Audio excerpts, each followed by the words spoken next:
তো hello friends, welcome my channel. আশা করছি তোমরা সবাই ভালো আছো। আজকে কিন্তু আমি 4টে বিগ আপডেট নিয়ে এসেছি তোমাদের জন্য। তো ভিডিওটা শেষ পর্যন্ত দেখো, অবশ্যই তোমরা অনেক কিছু জানতে পারবে যে upcoming vacancy WB constable, WB SI এবং লেডি কনস্টেবলের কবে রেজাল্ট দেবে সে বিষয়ে কিন্তু আমি ডিটেলস আলোচনা করব। তো ভিডিওটা শেষ পর্যন্ত দেখো। তার আগে বলবো, ভিডিওটা ভালো লাগলে অবশ্যই লাইক, শেয়ার এবং কমেন্ট করবে।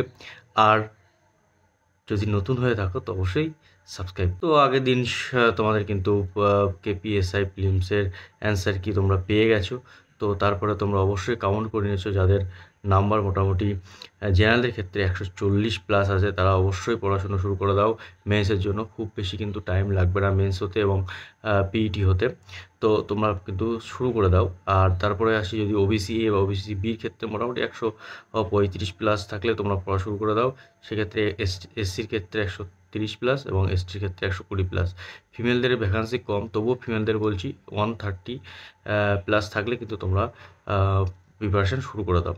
তো এরপরে বলি তোমরা প্রিপারেশান কীভাবে নেবে, সেই হিসাবে যদি কোনো ভিডিও তোমাদের প্রয়োজনে অবশ্যই কমেন্ট করো। ও আমি তোমাদের অবশ্যই ভিডিও দিয়ে তোমাদের সাহায্য করব যে কীভাবে তোমরা প্রিপারেশান নেবে। মেন্সের প্রিপারেশান এখন থেকে না নিলে কিন্তু তোমরা পিছিয়ে পড়বে। তো তোমাদের কিন্তু তার জন্য ডেইলি নিউজ পেপারও পড়তে হবে এবং কীভাবে নিউজ পেপারে কোন পোর্শন পড়তে হবে, কীভাবে তোমরা ডেইলি কন্টিনিউ করতে পারবে।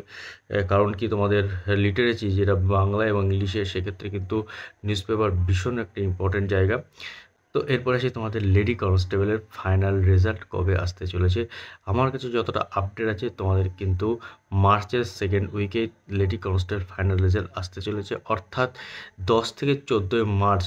আর মাত্র 10 থেকে 14 দিন ওয়েট করো, তোমাদের কিন্তু লেডি কনস্টেবলের ফাইনাল রেজাল্ট আসবে।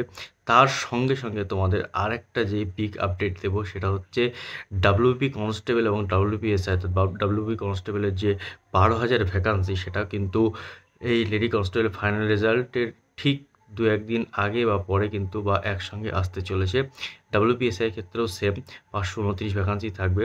তো এরপরে তোমাদের অনেকের মনে যে কোশ্চেন আসছে যে এর যে নতুন যে সিলেবাস হবে, সেই সিলেবাসে কীভাবে এক্সাম হবে, কি হবে। তো আমি তোমাদেরকে বলে দিই, নতুন যে সিলেবাস আসছে সেখানে কিন্তু ফার্স্টে কিন্তু এক্সাম হবে, তারপরে তোমাদের পিএমটি পিইটি হবে, তারপরে ইন্টারভিউ বা পিটি।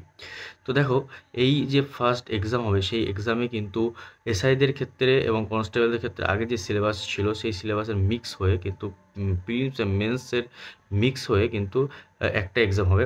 অর্থাৎ কনস্টেবলদের ক্ষেত্রে আশা করছি অবজেক্টিভ কোশ্চেন থাকবে এবং যেটা এসআইদের ক্ষেত্রে যেটা হবে, সেটা কিন্তু ডেসক্রিপটিভ অবজেক্টিভ দুটো কোশ্চেন মিক্সড হয়ে কিন্তু প্রথমে এক্সাম হবে, তারপরে গিয়ে কিন্তু তোমাদের পিএমটি পিইটি হবে এবং তারপরে পিইটি অর্থাৎ পার্সোনালিটি টেস্ট হবে।